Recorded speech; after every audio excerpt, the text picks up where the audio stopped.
রক্ষার জন্য দিল্লির প্রথম হাতিয়ার আওয়ামী লীগ। দ্বিতীয়, তৃতীয় এবং চতুর্থ লেভেলের হাতিয়ারও আছে এবং এগুলোই সবচেয়ে ক্ষতিকর। দ্বিতীয় সারির হাতিয়ার হলো সংবাদ মাধ্যম ও সাংবাদিক নামের ছোপাছাইয়া। এরা আদর্শিক, আর্থিক ও হিংসার কারণে এই দেশের সংখ্যাগরিষ্ঠ মানুষের বিরুদ্ধে সবসময় কাজ করে। প্রথম আলো, ডেইলি স্টার হলো বাংলাদেশে ডান্ডিয়া সবচেয়ে বড় মিডিয়া অ্যান্ড ইন্টেলেকচুয়াল ওয়েপন। নানা সময় এই গোষ্ঠীকে দিয়ে দিল্লি অবিশ্বাস্য রকম সফলতা পেয়েছে। Modi and Mahfuz gang continuous দিল্লিকে সাপোর্ট দিয়ে আসে গত 3 দশক ধরে। এবারও দিল্লি এদেরকেই মাঠে নামায়। হাসিনার অধীনে বাংলাদেশের প্রতিটি সরকারি প্রতিষ্ঠানে আর্থিক দুর্নীতি রীতিমতো প্রতিষ্ঠিত ছিল। স্বাস্থ্য মন্ত্রণালয় তার অন্যতম শীর্ষে। র ঠিক এই পয়েন্টেই টার্গেট করে। প্রথম আলোর মতিউর রহমান, ডেইলি স্টারের মাহফুজ আনাম এবং আনিসুল হককে নিয়ে প্ল্যান করে। মাঠে নামায় রোজিনা ইসলামকে। প্ল্যান করা হয় রোজিনা স্বাস্থ্য খাতে দুর্নীতি নামে অনুসন্ধানী সাংবাদিকতা করতে যাবে। তার ফাঁকে সে চীনের সাথে করা টিকা চুক্তির ফাইলের ছবি তুলবে অথবা দরকারি তথ্যগুলো জেনে নিবে। পরে তা পৌঁছে যাবে রয়ের হাতে। ভালোই ভালোই কাজ শেষ হলে তো কথাই নেই। আর যদি ধরা খায় তাহলে রোজিনাকে সেভ করার বিকল্প আগেই প্ল্যান করে রাখা হয়। নানা আবেগী গালগপ্প ফেদে তার পক্ষে জনমত গড়ে তুলবে প্রথম কালো অ্যান্ড দিল্লি স্টার। বিদেশে এদের পক্ষে কূটনৈতিক নাড়াচাড়া করবে দিল্লি। এখানে উল্লেখ্য যে রোজিনা ইসলাম নিজে এবং তার স্বামী সাবেক ছাত্রলীগ নেতা মনিরুল ইসলাম স্টুডেন্ট লাইফ থেকে রয়েছেন। এরা এক সময় কমিউনিস্ট রাজনীতি করত। তখন থেকেই দিল্লির দালাল। রাজনীতির পাশাপাশি মনিরুল সরকারি ঠিকাদারি ব্যবসা শুরু করে এবং তার স্ত্রীর সাংবাদিকতার দাপট দিয়ে অন্যায়ভাবে অনেক সরকারি কাজ বাগিয়ে নেয়। বাই দ্য ওয়ে, প্ল্যান অনুযায়ী মাঠে নামে রোজিনা। কোঅর্ডিনেশন করে মতিউর রহমান, আনিসুল হক, মাহফুজ আনাম এবং রোজিনার হাজবেন্ড মনিরুল ইসলাম। দুর্নীতির অনুসন্ধান করতে করতে রোজিনা একদিন সচিবালয়ের স্বাস্থ্য মন্ত্রণালয় সেকশনে ঢুকে পড়ে।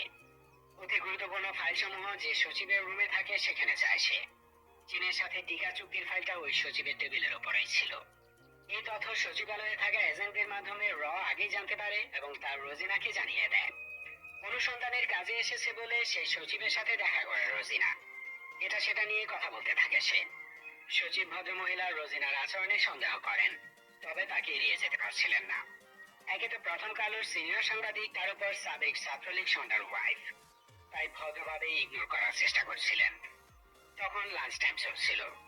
লাঞ্চ প্রিপারেশনের অজুহাতে সচিব ম্যাডাম ওয়াশরুমে ঢোকেন। রোজিনা তার রুমে বসে থাকে। সন্দেহ করলেও সচিব ফাইলটি একেবারে অরক্ষিত অবস্থায় রেখে যাননি। সেই রুমে একটু আড়ালে সিসিটিভি ক্যামেরা ছিল, যা রোজিনা খেয়াল করেনি।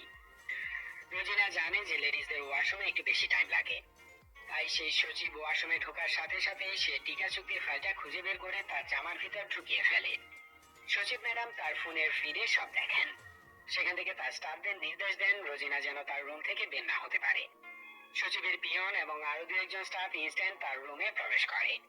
একই সময় মহিলা ওয়াশরুম থেকে বের হন। তিনি রোজিনাকে ভদ্রভাবে ফাইলটা বের করে দিতে বলেন, কিন্তু দিল্লির পাল্টু রোজিনা তা পুরোপুরি অস্বীকার করে এবং উল্টো হেনস্থার অভিযোগ করবে বলে হুমকি দেয়। সেই সচিবকে দুর্নীতির দায়ে ফাঁসিয়ে সংবাদ করবে, মিডিয়াতে তার দুর্নীতি নিয়ে রিপোর্ট করবে ইত্যাদি ধমক দিতে থাকে। তার এসব হুমকি ধামকিতে বেজায় খেপে যান সচিব ম্যাডাম। তিনি একজন নারী স্টাফকে ডেকে এনে রোজিনাকে সার্চ করতে বলেন। পুরো ঘটনা মোবাইল ফোনে ভিডিও রেকর্ড করা হয়। রোজিনা জামার ভিতর থেকে চীনের সাথে টিকা চুক্তির ফাইল বেরোলে রোজিনা নাটক শুরু করে। নারী, সাংবাদিক ইত্যাদি কার্ড খেলতে থাকে, কিন্তু কিছুতেই কোনো কাজ হচ্ছে না দেখে ছ্যাঁচড়ামি শুরু করে দেয়। সেই সচিবের রুমে সে বসে যায়। তাকে টেনে হিঁচড়েও বের করা সম্ভব হচ্ছিল না। একে তো মহিলা, তার উপর ছ্যাঁচড়া বস্তি। রোজিনার কাণ্ড কারখানা দেখে সচিবালয়ের কর্মচারী কর্মকর্তারা চূড়ান্ত বিরক্ত হন। এরপর অতি গোপনীয় রাষ্ট্রীয় নথি চুরির অপরাধে রোজিনাকে পুলিশের হাতে তুলে দিয়ে মামলার সিদ্ধান্ত নেওয়া হয়। পুলিশ আসে, কিন্তু রোজিনা পুলিশের সাথেও যাবে না, গোদরে বসে থাকে। পরে তাকে টেনে হিঁচড়ে সচিবালয় থেকে থানায় নিয়ে যায় পুলিশ। রোজিনা এই নাটক করেছে মূলত গুরুতর অপরাধ থেকে মানুষের দৃষ্টি ভিন্ন দিকে সরিয়ে দেওয়ার জন্য। ধরা খেলে কি করতে হবে সেটা তাকে আগেই শিখিয়ে দেওয়া হয় এবং সে ঠিক তাই করে। এদিকে রোজিনাকে সেভ করার জন্য এসকেপ প্ল্যান করাই ছিল। ধরা খাওয়ার সাথে সাথে প্রথম আলো গ্যাং তাদের সেফটি মিশন স্টার্ট করে দেয়।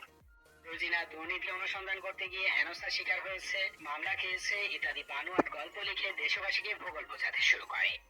এদেশের শিক্ষিত সমাজ এই গল্প অন্ধভাবে বিশ্বাস করে ফেলে। সরকারও দিল্লির প্রতি অনুগত থাকার কারণে এবং সীমাহীন দুর্নীতির দায় থাকায় আসল কাহিনী বলতে পারছিল না। প্রশাসনের বিপদ দুই দিকেই। চুক্তি শর্ত ফাঁস হওয়ায় বেজিং এর চাপ আসবে। অন্যদিকে দিল্লি তাদের টিকা নেয়ার জন্য খুঁজিয়ে যাচ্ছে। টিকা ইস্যুতে হাসিনা যে প্রেসারে পড়েছিল তা সম্ভবত নির্বাচন ছাড়া অন্য কোনো সময় পড়েনি। ফলে খুব ট্যাকফুলি এই সিচুয়েশন হ্যান্ডেল করে সে।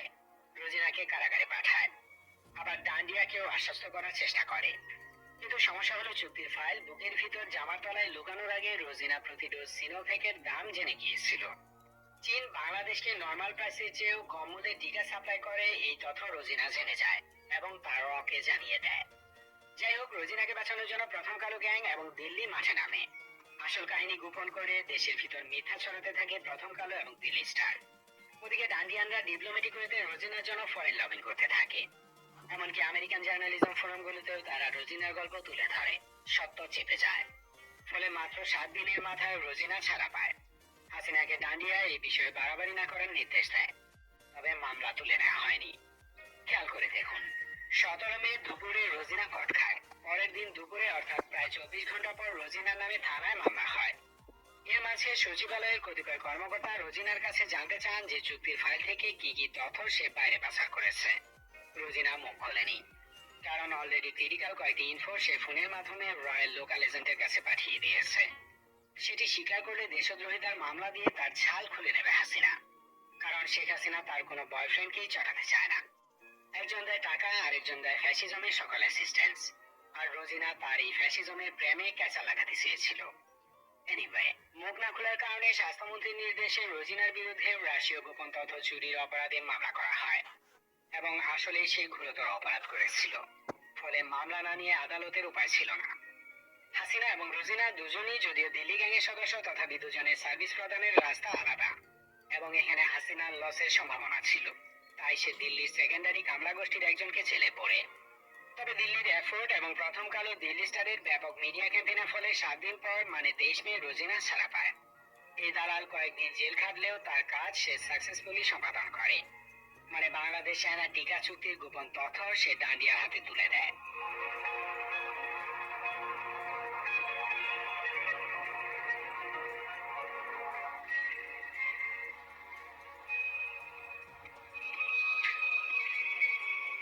এই ঘটনার কিছুদিন পরেই হাসিনা ডান্ডিয়া থেকে 3.5 কোটি ডোজ টিকা ক্রয়ের চুক্তি করে।